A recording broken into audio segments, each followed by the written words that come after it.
The noise, the pressure, and the quest for calm. The blue light of the phone screen painted Alex's face in harsh, artificial tones, reflecting the endless scroll of curated perfection. Another perfect vacation photo. Another flawless selfie. Another announcement of some impossible achievement from someone barely older than Alex. Each tap, each swipe, felt like a tiny hammer blow against a fragile sense of self. The pressure was immense, a constant, suffocating weight in the chest. It wasn't just the online world, either. It was the looming exams. The whispers in the hallways about who got into what program. The desperate need to fit in. To be liked. To get that nod of validation that somehow proved existence mattered. Alex tossed the phone onto the cluttered nightstand, the screen momentarily flaring before going dark. But the images remained, burned onto the inside of tired eyelids. The stress was a physical thing. A knot tightening in the stomach. A buzz of anxiety that made sleep feel like a distant memory. Why did everything feel so loud? So demanding? It felt like drowning in noise. Grasping for something solid in a churning sea of expectations. Just keeping afloat felt like a monumental effort, let alone actually swimming somewhere meaningful. Failure felt less like a possibility and more like an inevitability, lurking around every corner, ready to pounce at the first sign of weakness. What was the point? The thought echoed, cold and sharp, in the quiet room. Days later, escaping the digital onslaught by tackling a long-neglected task, clearing out Grandpa Joe's old study, Alex found something unexpected wedged behind a row of dusty encyclopedias. It wasn't digital. It wasn't glossy. It was a small, leather-bound book, the cover worn smooth with time. The pages yellowed and smelling faintly of old paper and something else, maybe pipe tobacco? No title on the spine. Curious. Alex eased it out. It fell open to a page filled with dense text, marked with faint pencil underlines and notes scribbled in an elegant, spidery hand that definitely belonged to Grandpa Joe. Waste no more time arguing about what a good man should be. B1. Alex read the underlined sentence aloud, the words feeling strangely direct, almost like a command. Who wrote this? Flipping to the brittle title page revealed the answer, Meditations. And the author? Marcus Aurelius. The name sparked a vague recognition. Roman emperor. Right? Alex pulled out the phone, the very device recently causing so much grief, and did a quick search. Whoa, okay, not just an emperor, but one of the most powerful men on earth nearly 2,000 years ago. Ruler of a vast empire. Wealth beyond imagining. Legions at his command. Must have had it easy. Right? Alex scoffed, but scrolling further painted a different picture. Constant wars on the frontiers. A devastating plague that swept through the empire. Political backstabbing, crushing personal losses, including several of his own children. This wasn't the life of pampered luxury Alex had imagined. This guy, Marcus Aurelius, lived through utter chaos. How did he not crumble? How did he lead armies and manage an empire while dealing with all that? Alex returned to the book, drawn by a newfound respect, a sense of kinship across millennia. Another underlined passage caught Alex's eye. This one longer. You have power over your mind, not outside events. Realize this, and you will find strength. Power over your mind, not outside events. The phrase snagged in Alex's thoughts, refusing to let go. It was completely counterintuitive. Everything screamed the opposite. Control the grades.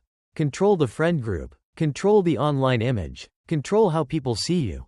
Try harder. Do more. Be more. But this ancient emperor, this powerful ruler facing unimaginable turmoil, was saying, stop? Stop trying to control the uncontrollable storm outside. And instead, focus on the inner world? The mind? Could it be that simple? It sounded almost passive, yet the word, strength, resonated.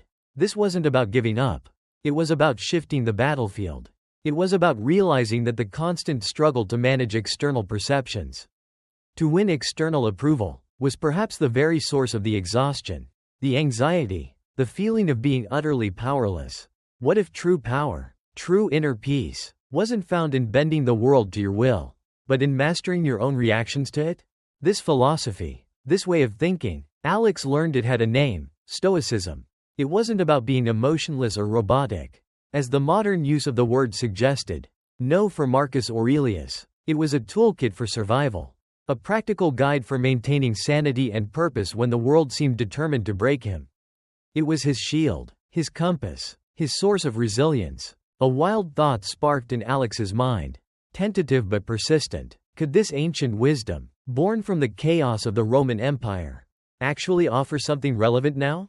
In the face of social media pressure, academic stress, and the endless quest for validation? Could learning to control the inner world truly make someone strong?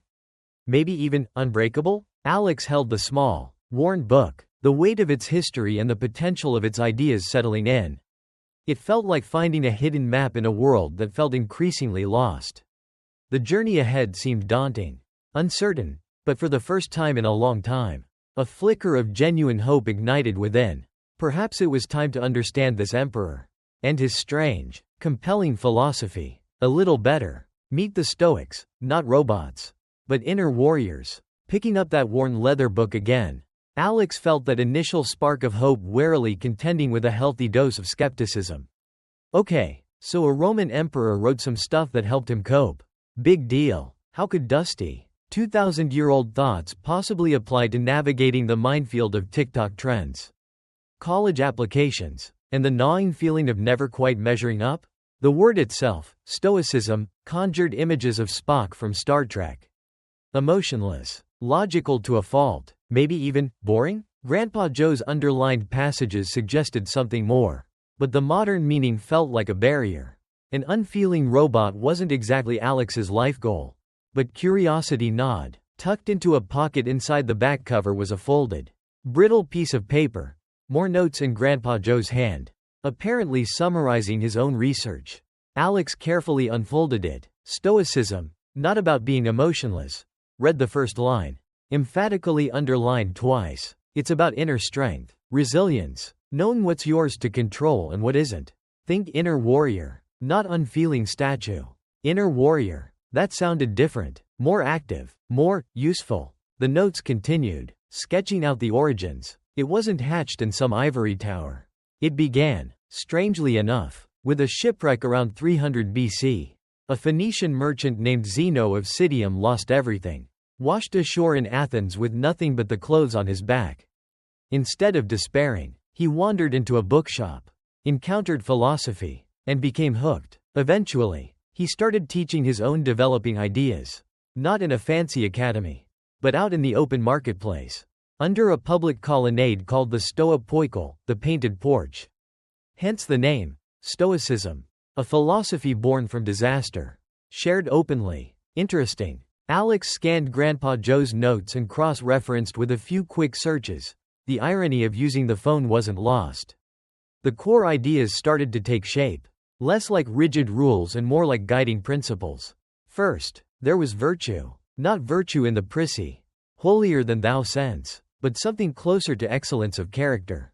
Living with integrity, courage, justice, and wisdom. This, the Stoics argued, was the highest good, the only thing truly worth pursuing, because it depended entirely on you. Then came reason. The Stoics believed humans possessed a unique capacity for logic and rational thought, a spark of the divine. Even, reason was the tool to understand the world, to navigate challenges, and to align your actions with virtue. It wasn't about denying emotions, but about not letting them hijack the steering wheel. Emotions were natural, like weather patterns, but reason should be the captain guiding the ship. Emotional stability wasn't about not feeling. It was about not being overwhelmed by feelings. And underpinning it all was that crucial distinction Alex had glimpsed earlier. The difference between what you control and what you don't. Your judgments, your opinions, your choices, your actions, those are yours.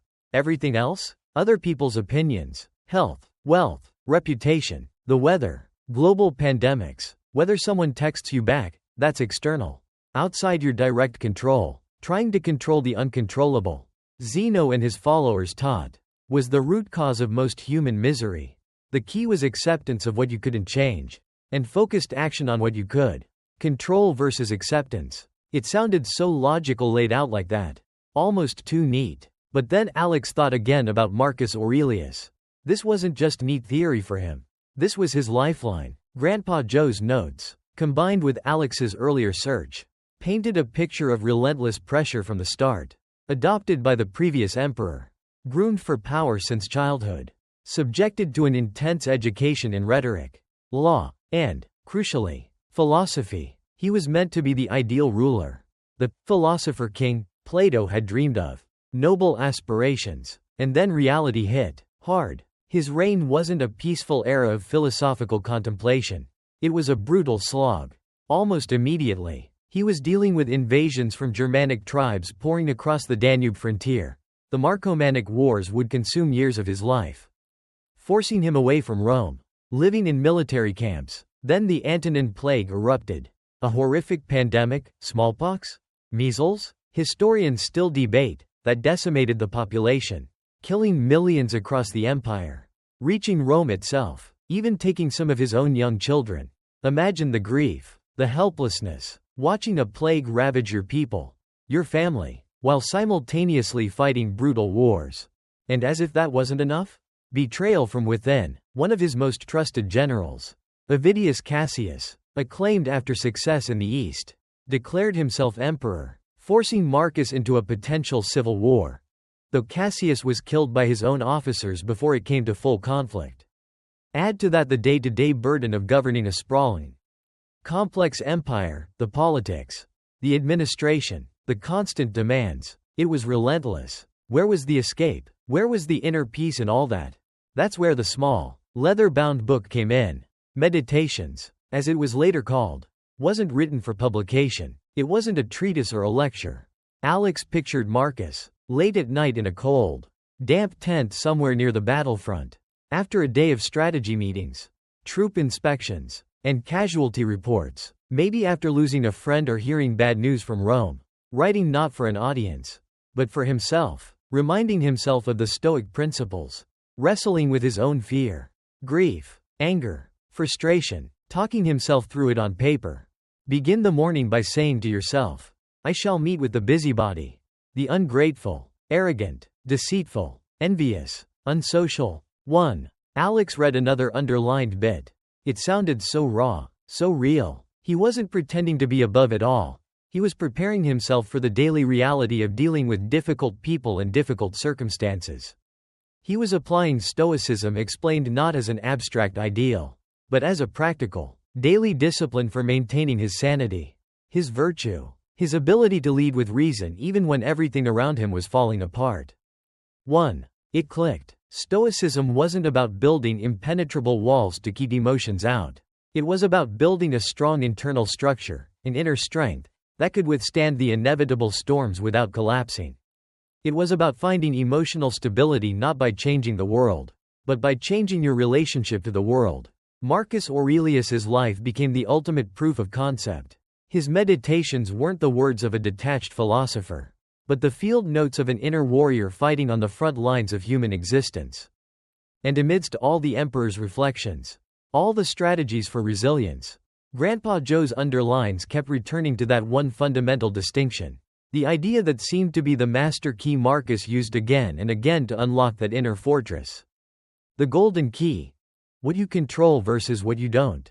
So, what was it? This master key that Marcus Aurelius, the emperor wrestling with plagues and wars, kept returning to in his private thoughts? Alex leaned closer to the pages of the worn book, Grandpa Joe's faint pencil marks guiding the way. It wasn't hidden in complex jargon or flowery prose. It was stark, simple, almost brutally so. Grandpa Joe had circled a phrase multiple times, the dichotomy of control. Dichotomy. Division into two. Control. Okay. Alex grabbed a notebook, sketching a large circle on a fresh page. Inside the circle, Alex wrote, my mind. Outside the circle, everything else. This, according to the Stoics, was the fundamental division of reality. The Stoic principle that could unlock genuine inner peace and strength. Inside that circle, that was your domain. What you control. Absolutely. Your judgments, your opinions, your decisions, your intentions, how you choose to respond to things.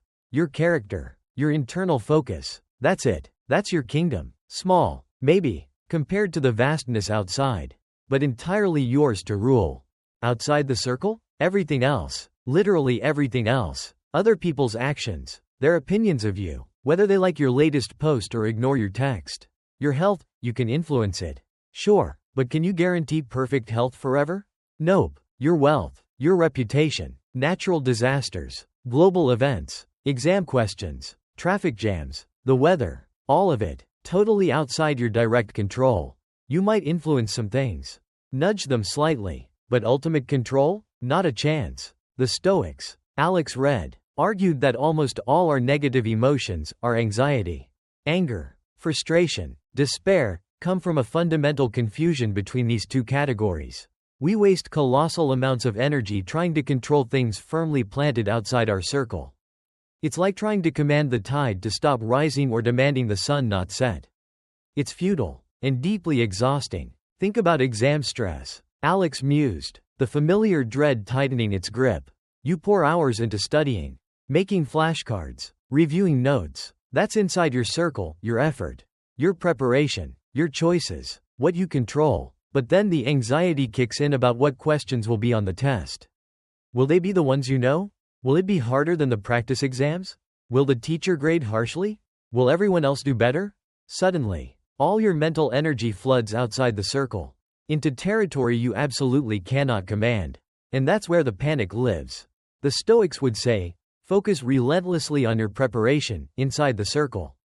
Study diligently, cultivate a calm attitude. And the actual questions, the grading, the performance of others, acceptance, it will be what it will be. Do your part, then let go. Easier said than done. Marcus, Alex thought wryly, but the logic was undeniable. Or consider the black hole of social media likes.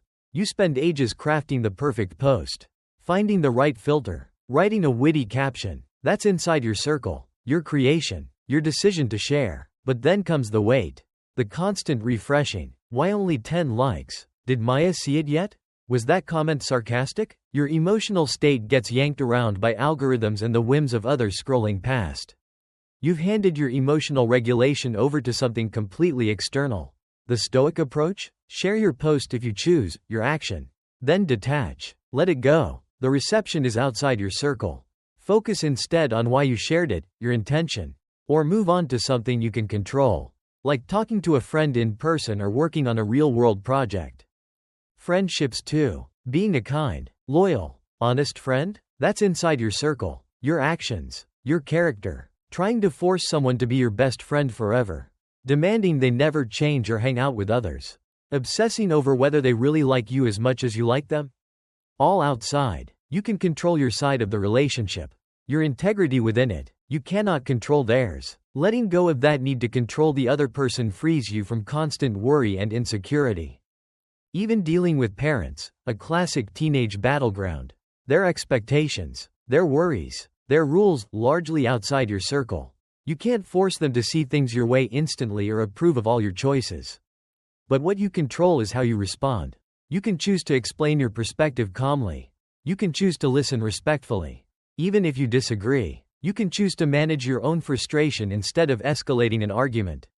Your response, your emotional regulation, your choice, firmly inside the circle. Trying to change their fundamental views or stop them from worrying? Outside. Focus your energy where it matters, your own reasoned response. Alex tried applying it, right there, sitting with the notebook, drew the 2 columns. Control, don't control.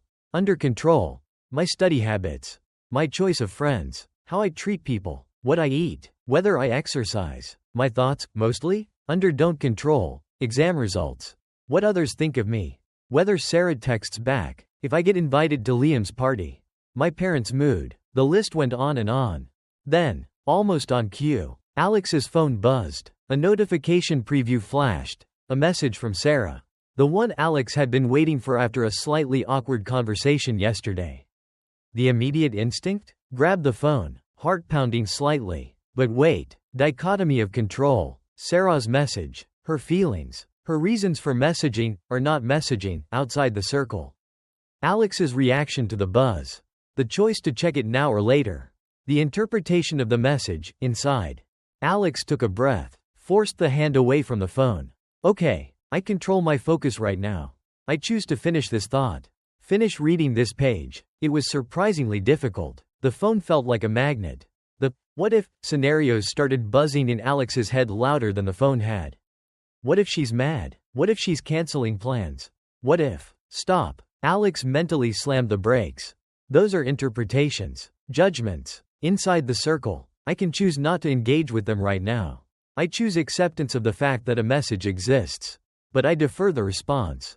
Forcing focus back onto the page felt like wrestling a slippery fish.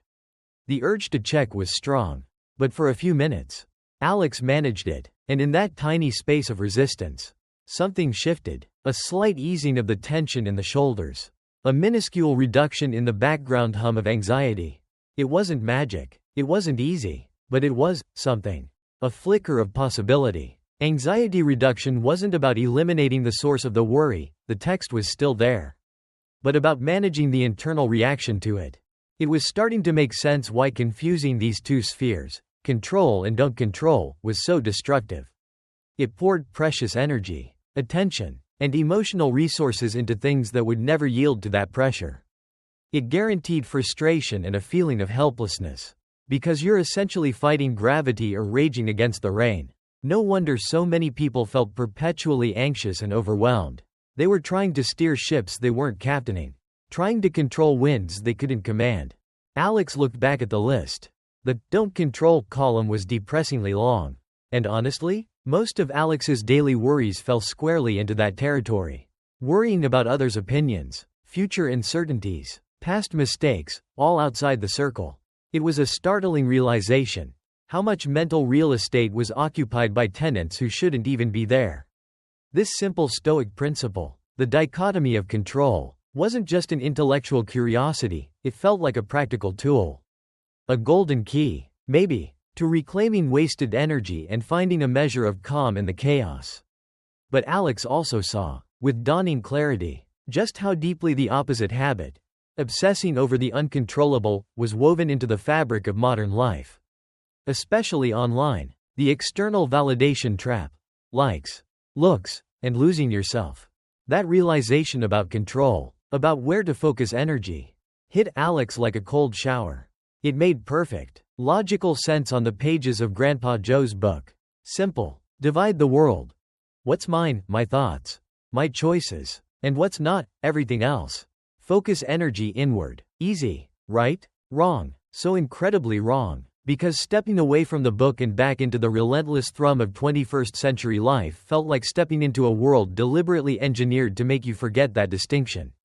It was like the dichotomy of control was a secret whispered in an ancient language. While the world screamed a completely different message through every screen, every billboard, every casual conversation, the message? Your worth is out there. Go get it. Alex started seeing it everywhere. This pervasive confusion Marcus Aurelius had apparently wrestled with 2 millennia ago. Only now, it felt amplified, weaponized, beamed directly into eyeballs 24/7. It was the great external validation trap, and it seemed like everyone Alex knew, including Alex sometimes, was caught in its relentless spin cycle. It works like this.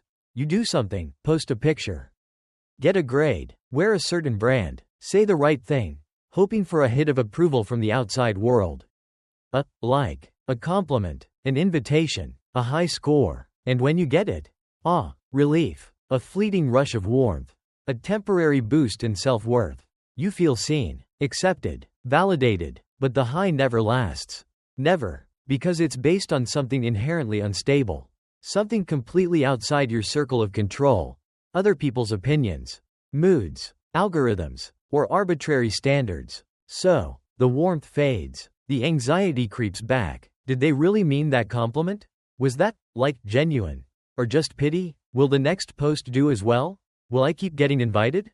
The hunger returns, demanding another hit. You become a ghost haunting your own notifications, endlessly refreshing, seeking that next fix of approval. You start tailoring your choices, your words, even your thoughts, not based on your own authenticity or values, but on what you think will get the desired reaction from others.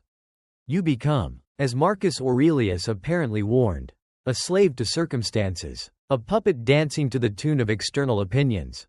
It's exhausting, and it's a guaranteed recipe for unhappiness.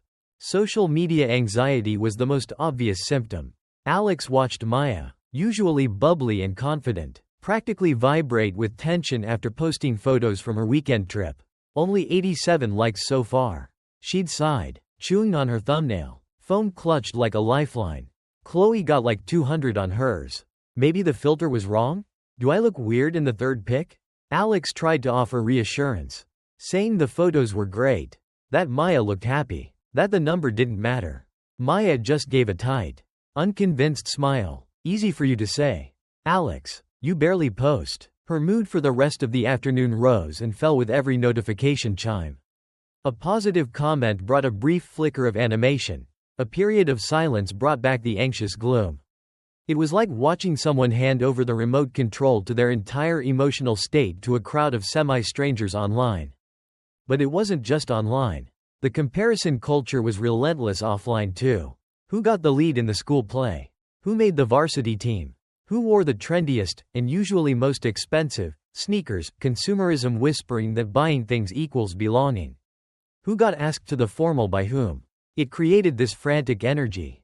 This constant low-grade peer pressure to measure up, to perform, to project an image of success and effortless cool, even if you felt like a mess inside. Academic pressure morphed from genuine curiosity into a cutthroat competition for the highest GPA. Not necessarily for the love of learning, but for the status, the parental approval, the validation that came with being labeled smart or successful. Failure wasn't just a setback, it felt like a public declaration of inadequacy. Alex felt the pull of it too, that insidious need for approval. But understanding the trap, thanks to Marcus and Grandpa Joe's notes, made it feel different, more like recognizing an illusion. Why base your self-worth on something so fickle? Why give away your power? The Stoics argued that true worth had to come from within, from your character, your integrity, your effort, your commitment to virtue. Things inside your circle, whether someone likes your photo or not, doesn't change your inherent value as a person. Unless you decide it does. Whether you get an A+ or AC doesn't define your intelligence or effort. Only the result of one particular assessment on one particular day. This realization brought a strange kind of conflict. A few days later, Alex's usual lunch group was buzzing about a new viral challenge, something involving elaborate, expensive props and a specific location downtown. Purely designed for maximum Instagrammability. We had to do it this weekend, Liam announced, already storyboarding shots on his phone. Everyone's doing it. Imagine the views. Maya nodded eagerly, her earlier anxiety seemingly forgotten in the excitement of the next potential validation hit. Totally. We need coordinated outfits, though. Alex felt a familiar unease. It sounds like a lot of effort just for a video? Liam rolled his eyes. Don't be lame, Alex. It's fun, and it'll look amazing on our profiles. But why do we need it to look amazing for our profiles? Alex asked, the question hanging awkwardly in the air. Can't we just hang out? The table went quiet. Maya looked uncomfortable. Liam looked annoyed. Wow, okay, sorry, we're not cool enough to just hang out like some deep philosopher. It's just a bit of fun. Trying to get some likes. God. He turned back to his phone, pointedly excluding Alex. The unspoken message was clear. You're either in, performing for the validation, or you're out. Weird, judgmental, other. The peer pressure was intense. Not overt bullying, but the cold shoulder of nonconformity. It stung, way more than Alex wanted to admit. Old habits, the desire to be liked, to belong, screamed to just go along with it. Just do the stupid video. Alex, but the Emperor's voice, or maybe Grandpa Joe's underlined words, echoed faintly. Focus on what you control. Your choice, your integrity. Alex didn't join the planning, feeling a painful mix of loneliness and a strange, quiet resolve. This whole system, this relentless chase for external validation, felt inextricably linked to the rising tide of anxiety and mental health struggles Alex saw everywhere. It wasn't just individual weakness, it felt like a societal sickness. The constant pressure to be perfect, popular, productive, and to prove it all online, was creating an environment where genuine authenticity felt risky, even impossible. No wonder people felt burnt out and disconnected. They were chasing ghosts, seeking nourishment from mirages. The Stoic alternative, focusing on building self-worth from the inside out, based on character and values, felt like a radical act of rebellion. It felt like the only path to sanity. The only way to reclaim power in a world designed to make you feel powerless. Intellectually, Alex grasped it. Seeing the trap was the first step. But the pull was still strong. The habits deeply ingrained. How do you actually build that internal fortress when the external world is constantly bombarding it? How do you find that inner strength to stand firm when everything and everyone seems to be pushing you to seek approval outside yourself? Understanding the problem was one thing. Developing the resilience to navigate it was clearly the next. Crucial challenge. Forging your inner shield. Resilience and radical acceptance. Okay, so recognizing the endless treadmill of external validation was one thing. Seeing how it fueled the pervasive social media anxiety and comparison culture felt like lifting a veil. But knowledge alone didn't feel like armor. If anything, seeing the trap so clearly made the world feel even more hostile. The pressure more intense. Alex felt the weight of it. The constant push to perform, to conform, to seek approval from sources that, logically, held no real power. How, then, do you actually build the inner strength needed not just to survive, but to thrive? How do you forge that internal shield when the world seems determined to keep you fragile and dependent on its applause? The answer, Alex found, lay scattered throughout Grandpa Joe's underlined passages in Meditations. It wasn't about avoiding difficulty or pretending pain didn't exist. It was about building emotional resilience. The stoic kind. The kind that allows you to face adversity without shattering. It started, as so many things seem to, with that core idea. You have power over your mind, not outside events. Realize this, and you will find strength. Resilience wasn't about changing the storm, it was about becoming the unshakable lighthouse within it. One concept that kept reappearing, often heavily marked by Grandpa Joe, was the radical idea of reframing setbacks. Marcus Aurelius wrote things like, "The impediment to action advances action. What stands in the way becomes the way." Which sounded baffling at first. How could an obstacle possibly help? But the Stoic argument, as Alex pieced it together, was revolutionary. It suggested that difficulties aren't just random punishments or signs of failure. They're opportunities, invitations. Even, every time you face a challenge, a failed test, a harsh criticism, a rejection, a disappointment, it's a chance to practice virtue. Patience, courage, humility, determination, wisdom. Instead of seeing a bad grade as proof you're stupid, reframe it. This is data showing where my study habits need work. It's an opportunity to learn resilience, to ask for help, to try a different approach. A growth mindset in action. Instead of viewing social rejection as confirmation you're unlikable, reframe it. This is a chance to clarify my own values. To seek out people who appreciate my true self. Or perhaps to develop greater self-reliance and comfort in my own company. The setback itself is neutral, it's our judgment about it that causes suffering. And that judgment? Firmly inside our circle of control. Reframing wasn't about toxic positivity or pretending things didn't hurt. It was about consciously choosing the most constructive, empowering interpretation of events, turning roadblocks into stepping stones. Hand in hand with reframing came another powerful, and perhaps even more challenging, concept. Stoic acceptance. Not passive resignation. Not rolling over and giving up. No, this was something fiercer. It was about looking reality square in the eye, especially the parts you didn't like, and saying, okay, this is how it is right now. It meant embracing the present moment, flaws and all, without wasting precious energy wishing things were different. Marcus Aurelius reminded himself constantly, don't demand that things happen as you wish, but wish them to happen as they do happen, and your life will go smoothly. Some later thinkers even called this amor fati, a love of fate. Not necessarily liking everything that happens, who would? But accepting its necessity within the grand scheme. Trusting that even painful events serve a purpose in shaping you. This felt huge, because how much time did Alex spend arguing with reality? Rerunning past mistakes. If only I hadn't said that. Railing against unfairness. Why did they get chosen and not me? It's not fair. Worrying about future possibilities. What if I fail? All of it was mental energy poured down the drain. Fighting battles that couldn't be won because they were either in the past or hadn't happened yet. Stoic acceptance meant dropping the rope in that tug of war with reality. Acknowledge what happened, accept the current situation, and then, from that place of clear-eyed acceptance, Focus your energy on the only thing you can control, your next move. Your response. Accepting a breakup, for instance, doesn't mean you weren't hurt.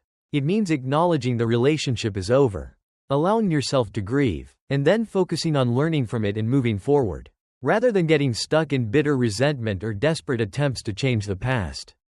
Accepting a rejection from a dream college or job means acknowledging that door is closed for now, and then exploring the other doors that might be opening, perhaps leading somewhere unexpected but equally valuable. It transforms you from a victim of circumstance into an active agent responding wisely to life as it unfolds.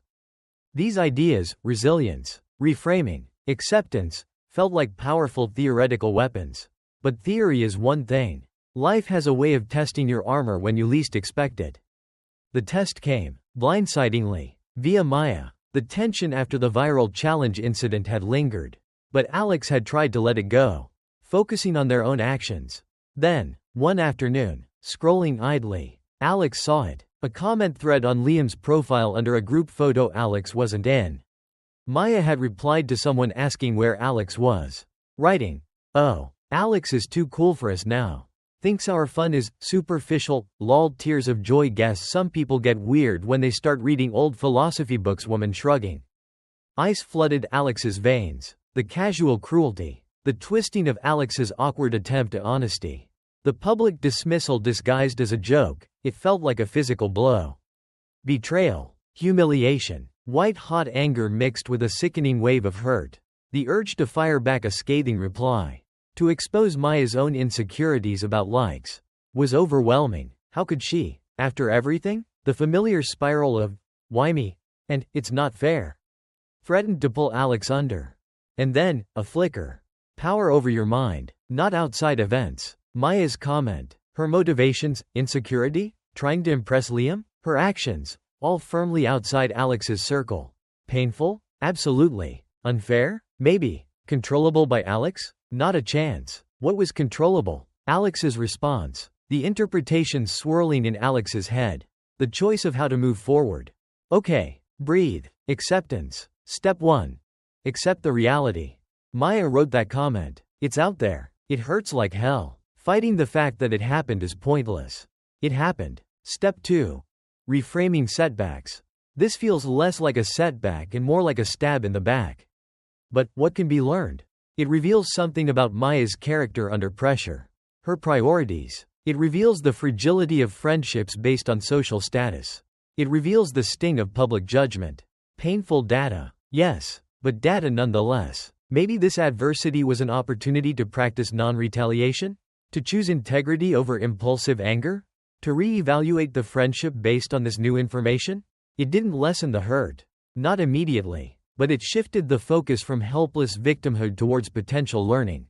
Towards a growth mindset. Alex didn't reply to the comment. Logged off instead. The anger and hurt were still there. A heavy weight. There was no magic wand of stoic calm. But underneath the turmoil, there was a subtle shift. A sense of agency. Alex couldn't control what Maya did, but could control the narrative Alex told themselves about it. Could choose not to let Maya's actions define Alex's worth or dictate an ugly response.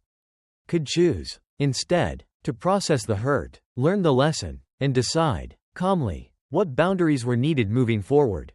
This inner shield, this emotional resilience, it wasn't a passive state. It felt like active work, like strengthening a muscle. It required conscious effort, especially when ambushed by pain or disappointment.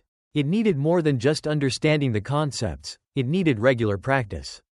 Deliberate exercises to build that internal fortitude day by day. The encounter with Maya, painful as it was, highlighted that need starkly. Understanding resilience was the blueprint. Now Alex needed the tools and the training schedule to actually build it. The Stoic Gym. Exercises for an unbreakable mind. That gut punch feeling after Maya's comment lingered. A bruise on Alex's psyche. Using acceptance and reframing had helped navigate the initial shock, preventing an impulsive, angry reply Alex likely would have regretted. It felt different, less like being helplessly tossed in the waves, more like consciously choosing how to swim, even if the water was still freezing cold. But it also highlighted a crucial truth. Emotional resilience wasn't a passive shield you just had. It was more like a muscle. It needed consistent work, deliberate mental training, to actually get strong. Understanding the theory was like reading a workout manual, useless unless you actually hit the gym.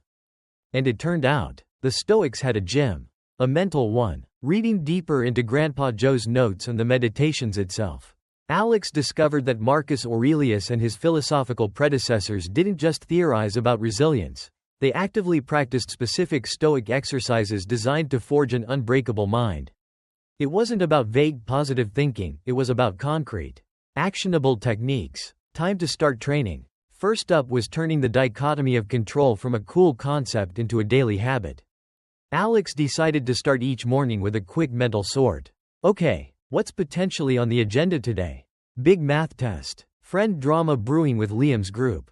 Parent lecture about screen time likely. Alright, my lane. How much I study for the test. My attitude going in. Choosing how I respond to Liam or my parents. Deciding how much time I spend on screens today. Not my lane. The specific test questions. Whether Liam apologizes. My parents' initial reaction. Whether the Wi-Fi goes down. Just doing that quick sort. Consciously practicing the dichotomy of control practice. Felt like clearing mental clutter. Focusing energy where it could actually make a difference. It didn't magically solve problems, but it reduced the feeling of being overwhelmed by things Alex couldn't influence anyway. The second tool Alex embraced was Stoic journaling. Inspired by the raw honesty of Meditations, which was essentially Marcus Aurelius's private journal, Alex started dedicating 10 minutes each evening. Not for listing achievements or crafting perfect prose. No, this was about dissecting the day with unflinching honesty. Why did that comment from Mr. Henderson in English class sting so much? External validation seeking. Maybe? How did I react when plans got cancelled? Initial frustration. Then remembered acceptance. What was in my control? What wasn't? How could I have responded more virtuously? More rationally? One night, Alex tackled the lingering hurt from Maya's comment. Felt angry. Betrayed. Humiliated. Wanted to lash out. Why? Because her opinion felt like a verdict. Outside my circle. Her actions equals hers. My reaction equals mine. What's a virtuous response? Lashing out feeds negativity. Ignoring it feels weak? Maybe the response is internal. Recognizing the hurt without letting it control me. Learning about the situation, Maya, myself. And deciding on clear boundaries for the future. It wasn't about finding perfect answers, but about the process of reflection, applying the Stoic principles, and achieving a bit more self-awareness. Like Marcus talking to himself on paper. Alex found this practical stoicism helped untangle emotional knots and spot unhealthy thought patterns. Then came negative visualization. This one sounded, well, negative. Why purposely imagine bad things happening? Wouldn't that just make you more anxious? But the Stoics, Alex learned, used it strategically. The logic? By mentally confronting potential hardships before they happen, illness, loss, failure, rejection, you reduce their shock value and emotional impact if they ever do occur. You rehearse your coping mechanisms. You build psychological preparedness. Plus, paradoxically, it massively boosts gratitude for what you have right now. Alex was hesitant. Imagining serious loss felt too heavy. So, started small. What if my phone broke tomorrow? Annoying. Yes. End of the world? No. I'd borrow someone's. Figure out a repair. Okay. What if that group project I'm dreading gets a terrible grade? Disappointing. But I could talk to the teacher. Learn what went wrong. Do better next time. Survivable. Then, Alex tried a slightly bigger one. What if I don't get invited to Chloe's big birthday bash next month? Ouch. That stung more. FOMO kicked in instantly. But, okay, visualize it. I'd feel left out. Maybe sad. But I could make other plans. Hang out with other friends. Use the night to work on my art. It wouldn't be the end. Facing the hypothetical discomfort lessened its perceived power.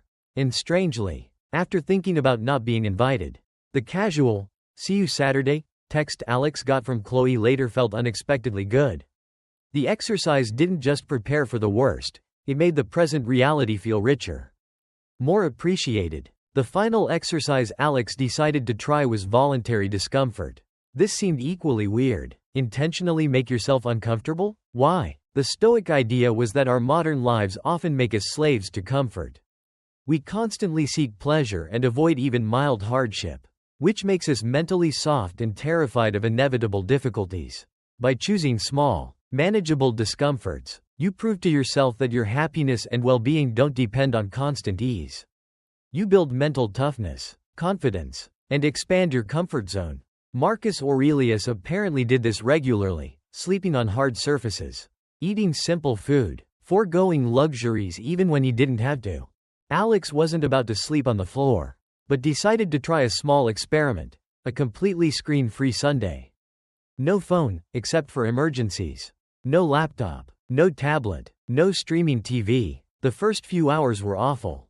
The phantom limb feeling of the missing phone. The gnawing boredom. The itch to just check something. Alex paced the room, irritated. This is stupid. But, sticking with it, something shifted. Alex ended up digging out old drawing supplies. Getting lost and sketching for hours. Went for a long walk without headphones. Actually noticing the sounds of the neighborhood. The way the light hit the trees. Had a real, uninterrupted conversation with family over dinner.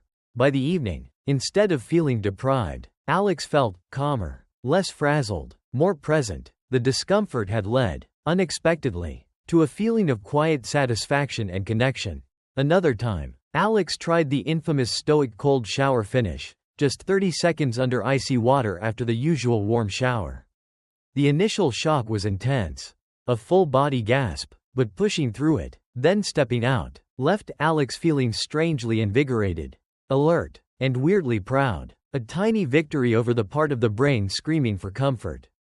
These stoic exercises, the daily dichotomy of control practice, the reflective stoic journaling, the preparatory negative visualization, the strengthening voluntary discomfort, weren't magic pills.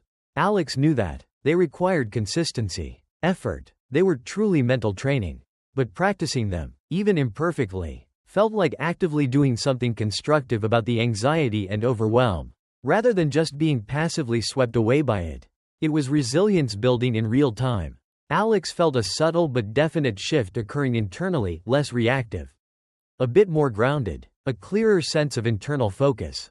The inner shield felt less like flimsy cardboard and more like something gaining substance. But the real test, Alex suspected, wasn't just managing internal states. It was how this developing inner strength would hold up in the messy, unpredictable arena of human interaction. How did Stoicism work when dealing with other people? People power.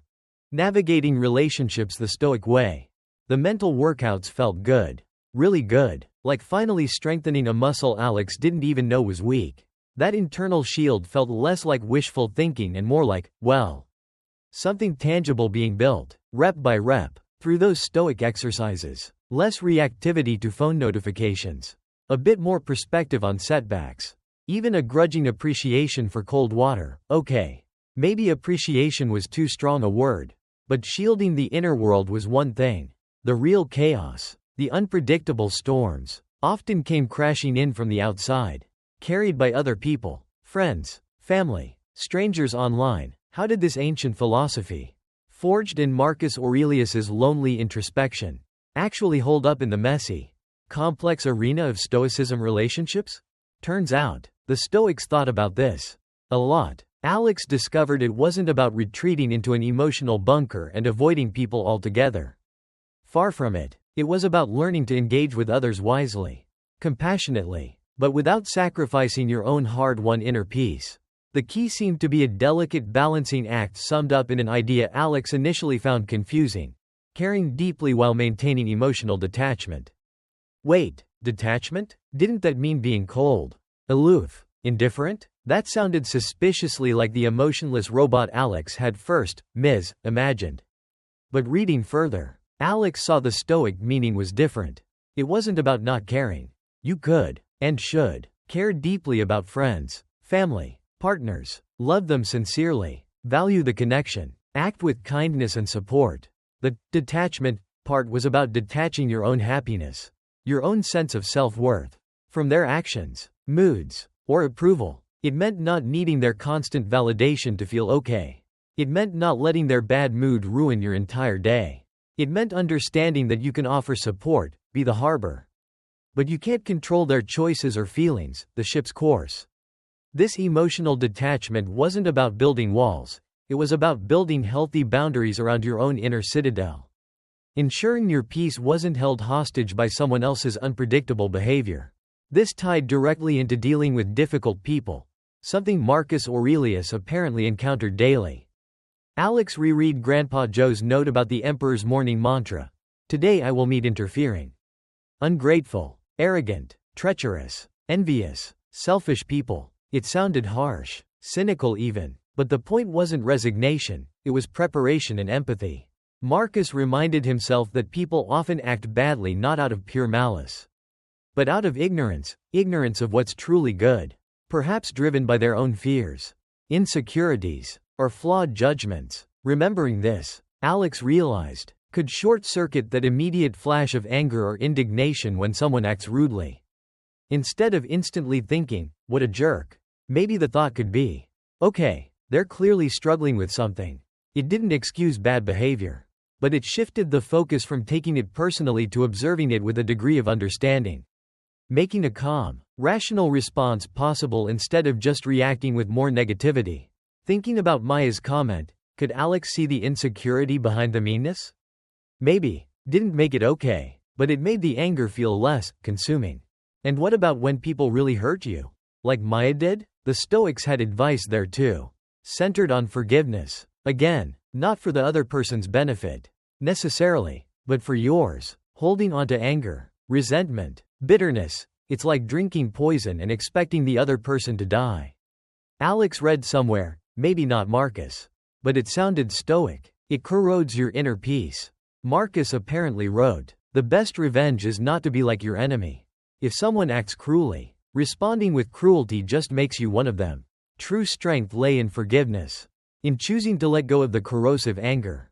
Not because they deserve it, but because you deserve peace. It didn't mean forgetting, or pretending it didn't happen, or even necessarily reconciling. It just meant refusing to carry that toxic burden forward. Alex wasn't sure about forgiving Maya yet. The hurt felt too raw, but understood the logic. Holding onto the rage felt heavy, tiring. Letting go felt like it might eventually be lighter. Then there was handling criticism. Stoicism advised stripping away the emotional charge and examining it objectively. Is there truth in it? If yes, great, an opportunity to learn and improve.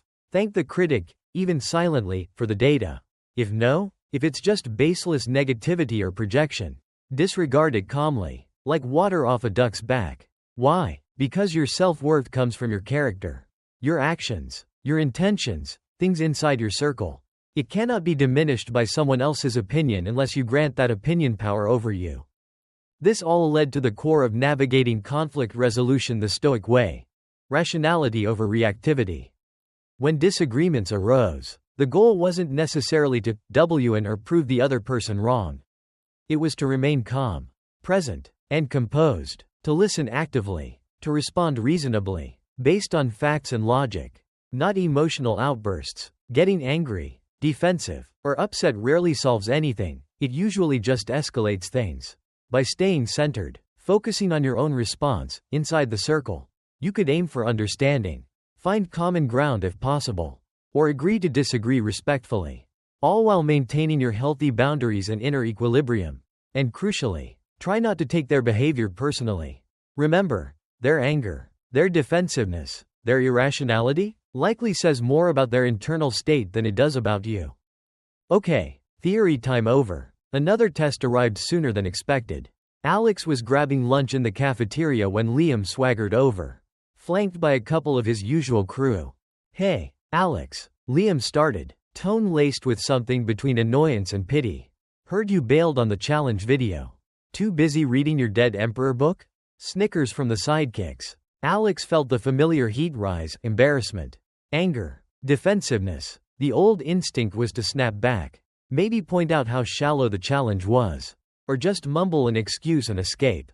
But, Stoic Jim, practice time. Okay, his words, his opinion equals outside my circle. My reaction equals inside. Alex took a slow breath, trying to keep the voice steady. Yeah, the video thing just isn't really my scene.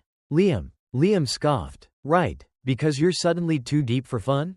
Maya said you called it superficial. Criticism, Handle objectively. I didn't call it superficial. Alex corrected, keeping eye contact. I just said I wasn't into doing things just for online validation. There's a difference. Focus on facts, not emotional interpretation. Whatever. Liam waved a dismissive hand. You're missing out. And honestly, it makes you seem kinda judgmental. Like you think you're better than everyone. Ouch. That hit a nerve. Was that true? Alex did a quick internal check. Did Alex feel superior? No, mostly just overwhelmed and trying to find a different way. That's not my intention, Alex said, trying for calm rationality over defensiveness. I'm just figuring out what actually feels authentic to me right now. That challenge doesn't, but I'm still happy to hang out when we're just, hanging out. State boundary clearly. Liam looked genuinely baffled, maybe even a little frustrated that Alex wasn't reacting with anger or caving under the peer pressure. He just shook his head. Weird, man, seriously weird. He turned and walked off with his friends, leaving Alex standing there, heart still beating a little too fast. But, okay, not devastated, not consumed by rage or shame. Alex hadn't won the argument, hadn't changed Liam's mind, but had managed to respond based on internal values. Not just react emotionally, had handled the criticism without crumbling, had stated a boundary. It felt strangely solid. A small victory for the inner shield. Navigating stoicism relationships clearly wasn't about avoiding friction or making everyone like you. It was about managing your internal state regardless of the external drama. It was about choosing empathy over anger, forgiveness over resentment, eventually. Maybe, reason over reactivity. It was about understanding that while people will inevitably be difficult, disappointing, and sometimes downright hurtful, your inner peace doesn't have to be collateral damage. It was about building healthy boundaries not just with others, but with your own emotional reactions. Alex felt more equipped, less tossed about by the social currents. But these were everyday storms, peer pressure, social media spats, friendship friction. What about the hurricanes? The life-shattering events that Marcus Aurelius himself endured? Could these principles truly hold up when facing genuine, terrifying adversity? Alex wondered, thinking back to the emperor writing in his tent amidst war and plague. Was there anyone modern who had tested this philosophy in the absolute crucible? Why ra? Como vide tien ik kan phi bat che du hot dong tren ung dung Gemini team wa she duok. Banco the bat che du ne tai hot dong tren ung dung Gemini. Forged in fire. A modern stoic under extreme pressure. Okay, handling playground politics like the confrontation with Liam felt like progress. Alex had used the stoic toolkit, calmness, rationality, focusing on the controllable response, and hadn't totally imploded. It felt manageable, grounding, but a nagging question lingered, echoing in the back of Alex's mind as they reread parts of Meditations. This stuff worked for navigating social awkwardness, academic pressure, even painful betrayals like Maya's. But what about the real deep end? What about facing genuine, soul-crushing adversity? Could stoicism in adversity truly provide inner strength when everything, absolutely everything, went wrong? Could philosophy really shield you against extreme hardship? Grandpa Joe, it seemed, had anticipated this question. Tucked near the back of the worn leather book was another, newer printout, detailing a resilience case study that wasn't ancient history. It wasn't about Marcus Aurelius facing down Germanic tribes, but someone much closer to modern times. Someone whose inner strength was tested in a crucible Alex could scarcely imagine. The name was different from the original historical account Alex vaguely knew. Creatively retold perhaps by Grandpa Joe or whoever wrote the article he'd printed. But the essence was pure, unadulterated stoicism forged in fire. It told the story of Dr. Alara Vance, chief biologist on the exploratory starship Odyssey. Years prior, during a survey mission deep in uncharted space, the Odyssey was critically damaged by an unexpected meteor storm and forced to make an emergency landing on Xylos Prime, a planet designated potentially habitable but ultimately hostile. Filled with predatory fauna and volatile weather, the crash was catastrophic. Vance was the sole survivor. Utterly alone, millions of light years from home. Communications destroyed. Rescue uncertain, likely impossible. Supplies critically limited. Imagine the sheer terror, the crushing despair. Alex tried, closing their eyes, picturing the alien landscape, the silence broken only by unknown, menacing sounds, the terrifying weight of absolute isolation. Most people would break, give up, sink into madness or hopelessness.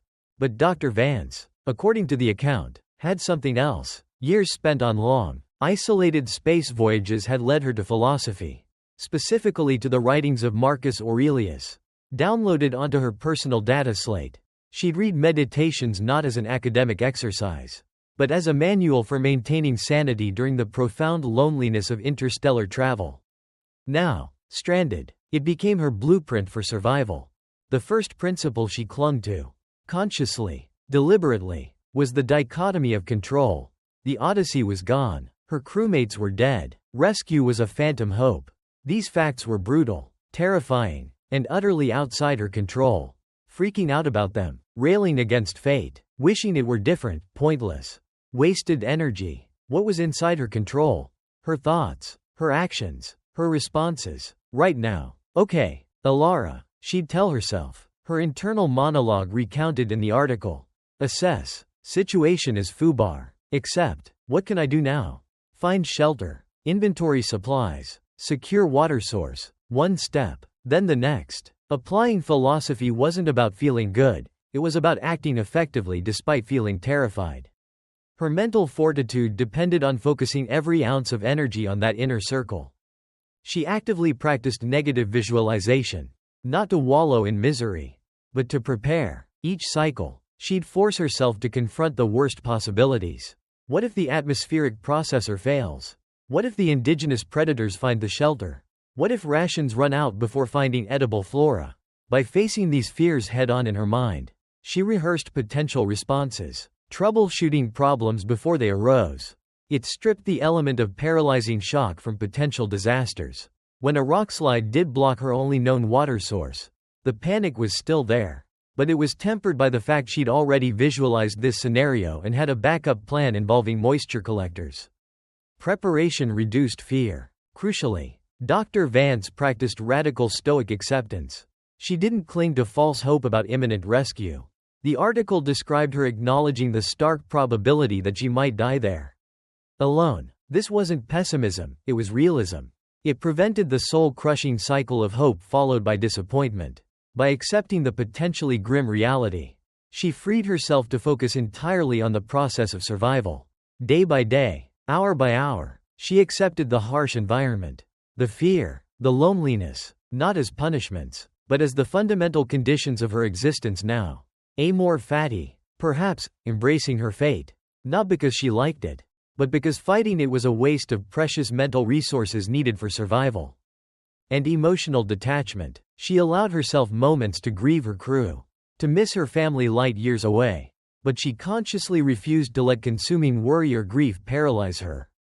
Obsessing over what she couldn't change or who she might never see again would only diminish her capacity to endure. She compartmentalized, acknowledging the love and the loss, but redirecting that emotional energy towards the immediate tasks needed to stay alive.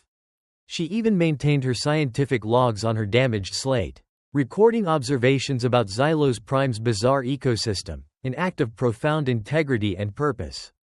Maintaining her identity as a scientist even in the face of potential oblivion. Dr. Vance survived. The account detailed months, possibly years. Time became subjective, of grueling extreme hardship. She endured injuries, faced terrifying alien creatures, battled dwindling hope and crushing loneliness, relying entirely on her wits and her stoic training. Eventually, against all odds, a deep space probe detected the Odyssey's faint distress beacon. Leading to her rescue, she returned changed, scarred, but not broken. Her resilience was legendary. Her story became a testament not just to human endurance, but to the power of applying philosophy in the darkest of times, a modern James Stockdale archetype. Alex finished reading, the screen blurring slightly. The story was intense, almost unbelievable, compared to Dr. Vance's ordeal on Xylos Prime. Alex's own struggles, Maya's betrayal, Liam's taunts, the pressure to fit in, felt smaller. Still painful, yes, still real, but manageable. Perspective shifted. If Dr. Vance could use these Stoic principles to maintain her humanity and survive against such overwhelming odds, couldn't Alex use them to navigate the relatively smaller challenges of teenage life? The inspiration felt potent, clarifying. This wasn't just an intellectual game or a coping mechanism for minor annoyances. This was a tested, practical system for building genuine inner strength, for becoming truly resilient, maybe even unbreakable. The story wasn't just about Dr. Vance's survival, it was a map showing what the human spirit, fortified by reason and discipline, was capable of, and Alex felt a renewed determination to follow it. Your turn to be unbreakable. The Stoic journey starts now. Dr. Vance's story, the raw account of applying philosophy under unimaginable extreme hardship, echoed in Alex's mind long after reading it. It wasn't just a tale of survival, it was a powerful demonstration of mental fortitude, of the inner strength humans could access even when stripped of everything else. It put everything into perspective. Suddenly, Maya's betrayal, while still hurtful, seemed less like a defining catastrophe and more like unpleasant data. Liam's taunts felt like background noise rather than a verdict on Alex's worth. The constant hum of social media anxiety started to lose some of its power. Alex's journey hadn't magically erased all problems. Life was still messy, unpredictable. The pressure cooker environment of school hadn't vanished. The lure of online validation hadn't evaporated completely. There were still days filled with doubt, moments of frustration, flashes of the old anxiety. Stoicism, Alex realized, wasn't a cure-all, a switch flipped from anxious to serene. It was more like learning a new language, the language of emotional resilience. It took practice, daily immersion, and constant correction, but the quality of the struggle had changed. Alex started noticing small shifts. Scrolling through social media felt different now. The pangs of comparison were still there sometimes, but they were weaker, easier to recognize as external noise rather than internal truth. When a group project hit a snag, the initial wave of panic, "we're going to fail," was met with a counter-thought. Practiced and becoming more automatic. Okay, what part of this do I actually control? My effort, my communication with the team, my willingness to adapt. It didn't make the problem disappear, but it made Alex feel less helpless, more capable of focused action. Even dealing with parental expectations felt less like a battleground. Alex started trying to respond calmly, explaining perspectives without demanding agreement, accepting their viewpoint as theirs while holding firm to Alex's own, a quiet application of healthy boundaries learned through the lens of control. The change wasn't dramatic or instantaneous. It was gradual, internal, a slow strengthening, like the feeling after consistently going to the gym. You don't suddenly look like a superhero, but you feel stronger, more capable, less easily winded by everyday effort. The anxiety reduction wasn't total, but significant. The sense of self-worth felt less dependent on the shifting sands of external approval and more rooted in Alex's own choices, efforts, and growing integrity. It wasn't about not caring about goals or people, it was about caring wisely, focusing energy on virtuous action rather than agonizing over uncontrollable outcomes. This journey, sparked by a dusty book and fueled by the wisdom of an ancient emperor and the example of modern survivors like Dr. Vance, boiled down to a profound Stoicism summary: true strength, lasting peace, and genuine happiness don't live out there, not in the number of likes, the size of the bank account, the applause of the crowd, or the absence of problems. They reside within. Inner strength is cultivated by focusing relentlessly on what is ours to command: our character, our judgments, our choices, our responses. It's built through the practical stoicism of understanding control, the dichotomy, embracing reality, acceptance, finding lessons in difficulty, reframing, conditioning the mind, the exercises, and engaging with others authentically but with emotional detachment from their validation.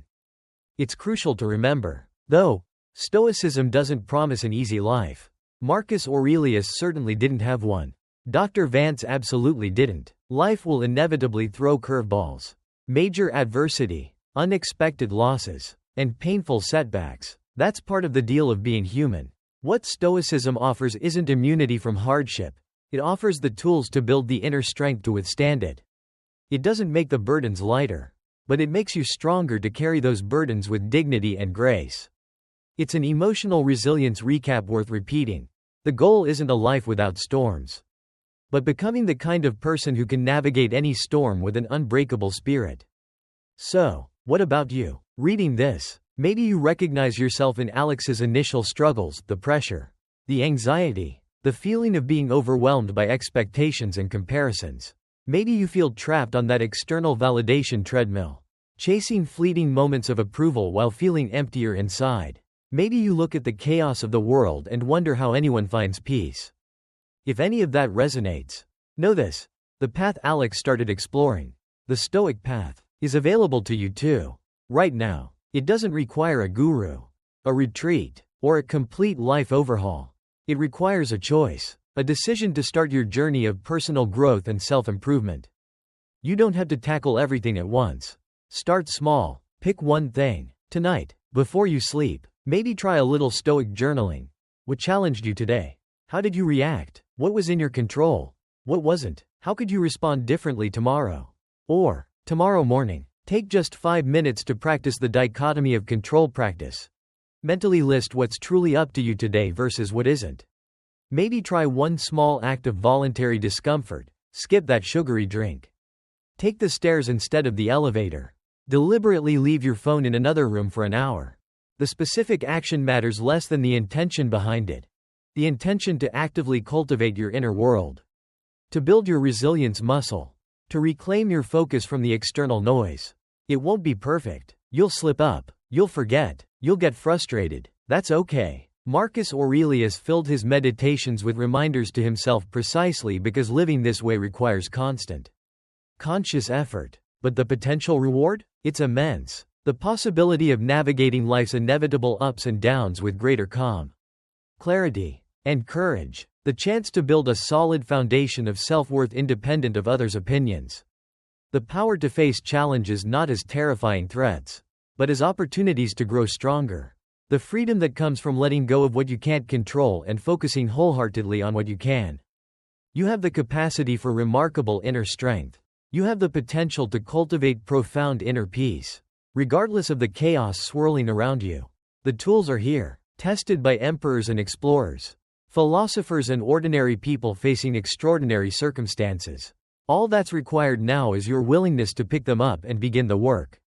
Start your journey. Embrace the challenge. Build your inner fortress, brick by thoughtful brick. Discover your own resilient, remarkable, unbreakable spirit. It's waiting within you.